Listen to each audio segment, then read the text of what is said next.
Olá, pessoal, tudo bem com vocês? Eu sou a professora Taira Santos de Ciências, sou uma mulher de pele clara, tenho um cabelo castanho escuro, eles são compridos um pouco abaixo do ombro, hoje eles estão parcialmente presos, estou usando um jaleco branco e por baixo dele tem uma blusa laranja. Aqui atrás de mim tem a logo da Prefeitura Municipal de Feira de Santana e da Secretaria Municipal de Educação. Vamos agora iniciar mais uma aula de ciências do 7º ano. Vou colocar minha apresentação aqui para vocês e vamos lá. Antes de tudo, como vocês já sabem, sejam todos muito bem-vindos aí do outro lado. Para a gente é um prazer enorme ter vocês aqui conosco. E é muito gratificante porque tudo aqui é planejado com muito carinho para vocês e saber que vocês estão aí do outro lado, acompanhando, interagindo, anotando, tirando as dúvidas com os professores quando chegam na escola, isso é muito bom. Agora sim, vamos lá descobrir sobre o que a gente vai falar na aula de hoje. E na aula de hoje a gente vai falar sobre... Eu sei que muitos de vocês já devem ter visto o tema da nossa aula, que eu sempre coloco no primeiro slide, mas para quem ainda não viu, vamos descobrir agora. Na aula de hoje a gente vai falar sobre hereditariedade. E vocês já ouviram falar sobre esse assunto? Então, vamos lá pensar um pouquinho. O que quer dizer essa palavrinha hereditariedade? Hereditariedade está relacionado com a transmissão das características genéticas ao longo das gerações, na verdade. São aquelas características que a gente herda dos nossos pais, que eles herdaram dos pais deles. Então, isso é essa transferência, essa transmissão dessas características ao longo das diversas gerações, a gente chama de hereditariedade. E a área da ciência que estuda a hereditariedade é a genética. Então, a gente já sabe o que é hereditariedade, agora como é que essas características são transmitidas? Quem é que transmite essas características? Então, lá na célula reprodutiva da nossa mãe, que é o ovócito, e na célula reprodutiva do nosso pai, que é o espermatozoide, lá tem um núcleo dessa célula que é carregado de material genético, que é o DNA. E é lá no DNA que estão essas características que a gente vai acabar herdando deles. Aí, esse material genético do nosso pai se combina com o material genético da nossa mãe e forma as nossas características. Então, muitas vezes, nessa combinação, a gente pode parecer que tem mais características do pai ou mais características da nossa mãe, mas, no final das contas, a gente herdou exatamente 50% da nossa carga genética veio do pai e 50% veio da mãe, mesmo que muitas vezes pareça que a gente tem mais características de um. E vamos lá descobrir como isso acontece. Primeira coisa que a gente precisa entender é que todas as nossas características são determinadas por esse DNA que a gente herdou, tanto do nosso pai quanto da nossa mãe, inclusive o sexo dos bebês. O sexo dos bebês é determinado por essas características que estão ali no material genético que vem tanto do espermatozoide quanto do ovócito. Como assim? A nossa espécie é formada por 46 cromossomos, que são estruturazinhas que carregam o DNA. E desses 46 cromossomos, 23 a gente herdou do pai e os outros 23 a gente herdou da nossa mãe. E então a gente tem ao todo 23 pares de cromossomos. Desses 23 pares, 22, ou seja, 44 cromossomos, eles carregam informações das nossas características do corpo. Aí a gente chama esses cromossomos de somáticos. Então, se a gente vai ter pele clara, se a gente vai ter pele escura, se nosso cabelo vai ser cacheado, se nosso cabelo vai ser liso, se a gente vai ter tendência a crescer muito ou crescer pouco. Isso são as características somáticas, dizem respeito ao nosso corpo. O último par de cromossomos é o par que a gente chama de cromossomos sexuais. São esses cromossomos que vão determinar o sexo daquele bebezinho quando ele está sendo gerado ali no útero da mãe. Então, como é que acontece? A mãe só produz cromossomos que a gente chama de X. Nós, mulheres, a gente só tem cromossomo X. Então, os nossos ovócitos só vão ter cromossomo X. Já os homens, eles têm cromossomo X e cromossomo Y. E os espermatozoides podem tanto ter cromossomo X quanto cromossomo Y. Se por acaso o espermatozoide do homem que carrega o cromossomo X fecundar o ovócito, vai nascer uma menina, porque ela vai ser X do pai e X da mãe. Se por acaso o espermatozoide que fecundar o ovócito for um espermatozoide com cromossomo Y, vai nascer um menino, porque ele vai ter X da mãe e o Y do pai. E isso nasce o indivíduo do sexo masculino. É assim que o sexo é determinado nos embriões. Aqui para vocês verem, então, a gente tem um par, que é o último, o 22º par de cromossomos, eles são os cromossomos sexuais, que determinam o sexo do embrião, e a gente tem 22 pares, ou 44 cromossomos, que determinam todas as outras características daquele organismo, daquele indivíduo. E a gente consegue demonstrar essas relações de parentesco dentro de uma estrutura que a gente chama de heredograma, que é esse daqui. Então, no heredograma, a gente consegue perceber as relações de parentesco entre os indivíduos. Vamos entender como. Nesse heredograma, a gente tem alguns símbolos. Aqui eu coloquei alguns desses símbolos para vocês entenderem, porque cada símbolo vai ter um significado. Toda vez que aparece no heredograma um quadrado, quer dizer que é um indivíduo do sexo masculino. Toda vez que aparece no heredograma uma bolinha, um círculo, é um indivíduo do sexo feminino. Se for um triângulo, vai ser uma criança ali naquela história. Se for um losango, como esse aqui, é o indivíduo que tem um sexo indeterminado, desconhecido. Sempre que a gente tiver ou um quadrado ou uma bolinha assim todo pintadinho, como vocês estão vendo aqui, quer dizer que aquele indivíduo foi afetado por aquela característica que a gente está falando. Por exemplo, se eu estiver fazendo um heredograma para demonstrar o albinismo, que é uma característica genética. Então, se tiver um quadrado ou uma bolinha pintadinha, quer dizer que aquele indivíduo tem albinismo. Os outros que estão, tudo branquinho aqui no meio, quer dizer que não tem. Quando a gente tem um quadrado, uma bolinha, e entre eles uma ligação, e aqui embaixo um quadrado ou uma bolinha, está dizendo que isso é um cruzamento. E esse cruzamento quer dizer assim, né? Um homem e uma mulher casaram e tiveram um filho, um descendente. Então, aqui, um homem e uma mulher casaram e tiveram um filho, que é esse quadradinho aqui. Se essa linha que liga os dois, né, que liga o casal, for dupla, quer dizer que esse casamento é consanguíneo. Por exemplo, dois primos casaram. Aí a gente tem essa característica aqui. E quando a gente tem um quadrado, uma bola, duas bolas ou dois quadrados ligados desse jeito, com esse tracinho aqui em cima, quer dizer que aqueles indivíduos são irmãos, tá? Só para vocês entenderem essa historinha aí. Agora vamos adiante. Aqui a gente tem um exemplo para a gente entender esse heredograma. Nesse caso aqui, a gente tem 3 gerações dessa família. Como é que eu sei que são 3 gerações? Cada linha é uma geração diferente. Então, tem a primeira geração, um homem e uma mulher se casaram. Aí, na segunda geração, esse homem e essa mulher tiveram 2 filhos, uma menina e um menino. Esse menino não tem essa condição genética que poderia ser qualquer albinismo, poderia ser anemia falciforme ou qualquer uma outra condição. Então, essa menina tem a condição genética, o menino ele não tem. Então, o menino casou com uma mulher e tiveram mais 2 filhos. No caso, foram 2 meninas aqui. Por quê? Porque são 2 bolinhas. E dessas 2 meninas, uma nasceu sem a condição genética, como os pais, e a outra nasceu com a condição genética, diferente dos pais. Deu para entender isso, essa historinha bonitinha? Então, a gente tem um monte de informação aqui. São 3 gerações. Esse casal teve 2 filhos. O casal que não tem a condição genética teve um filho com essa condição genética e um sem. Esse filho sem casou com a outra pessoa, né, com a mulher, e teve mais 2 filhos, que uma tem a condição genética e a outra não tem. Pronto, esse é o nosso primeiro exemplo.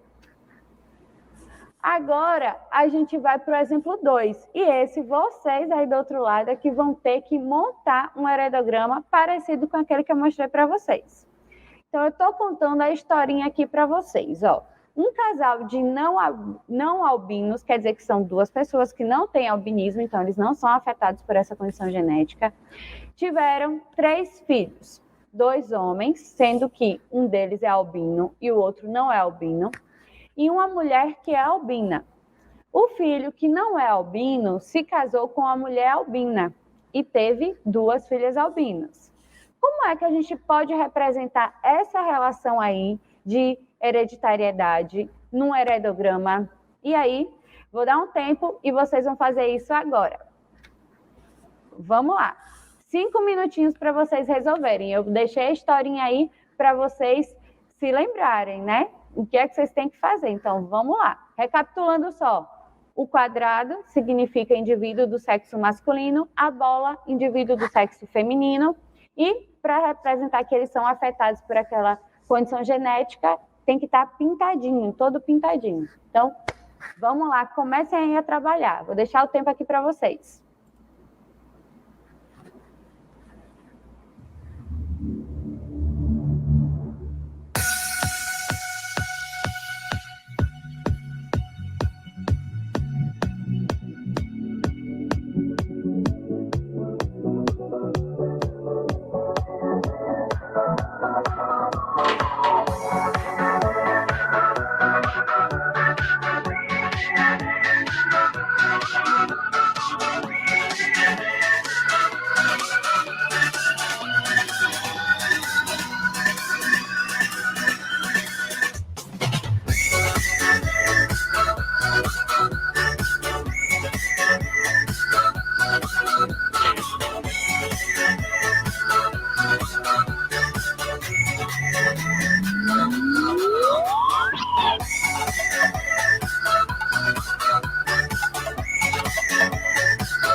Vamos lá agora, que o nosso tempo acabou aqui.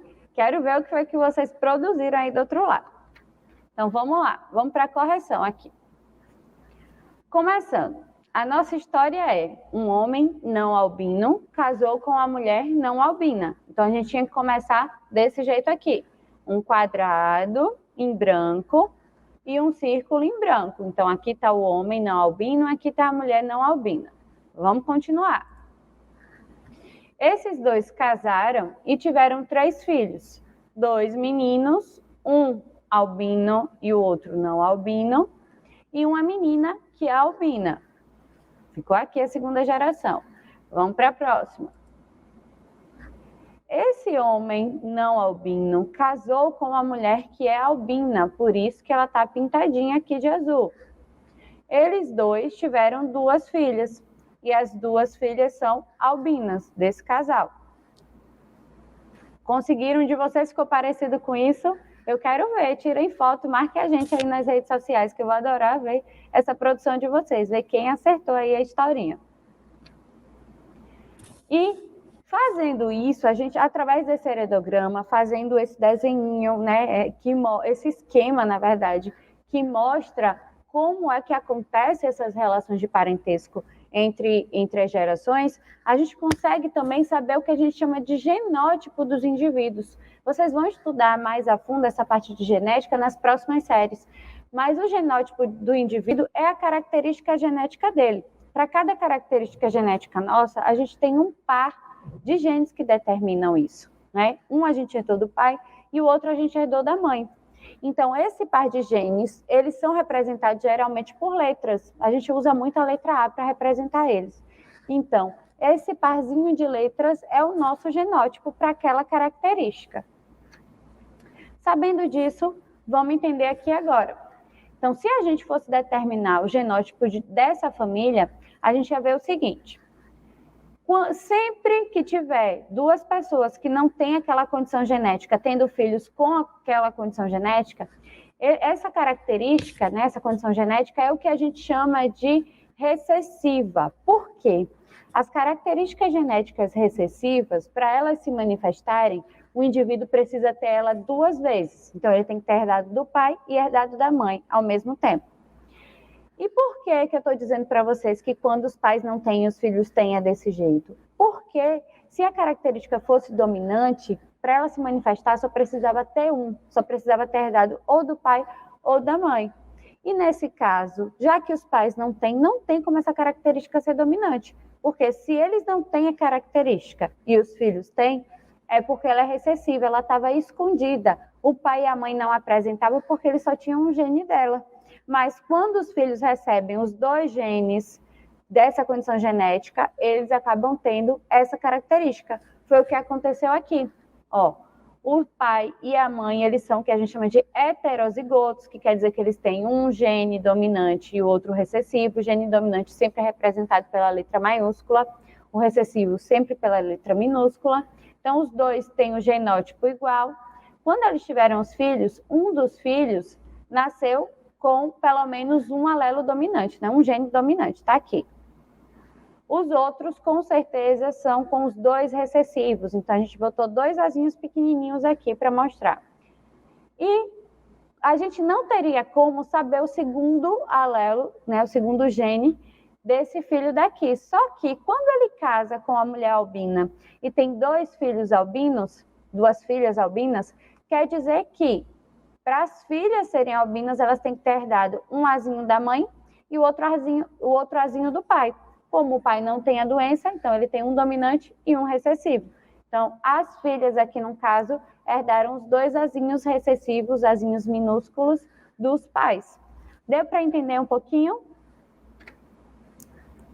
Isso é muito legal, isso dá para a gente determinar várias coisas, inclusive os testes de paternidade, eles são feitos também levando em consideração essas características aí, e várias outras coisas a gente pode fazer com isso. Dá para saber, né, quando a gente tem um exame que chama de mapeamento genético, que através dele a gente consegue saber a probabilidade de a gente ter várias doenças ao longo da nossa vida, baseado nas nossas características genéticas, que a gente herdou dos nossos pais, que eles herdaram dos nossos avós, e assim por diante. Então, isso é muito legal. Então, como eu falei, né, é assim que eles fazem para mapear, né, para saber quais possíveis doenças genéticas aquele casal pode ter. Só que, claro, esse exame ainda é um exame muito caro aqui para a gente. Nem todo mundo consegue fazer. Mas, no caso das pessoas que estão passando por algum tratamento de saúde, ele pode ser oferecido pelo SUS. Agora, vamos para esse resuminho aqui que eu trouxe para vocês. Presta atenção aí do outro lado.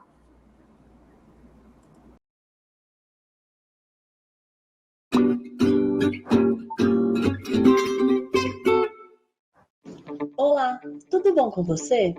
Algum dia já falaram que você se parece com alguém da sua família? Seja o tipo de cabelo, cor dos olhos ou tamanho do nariz.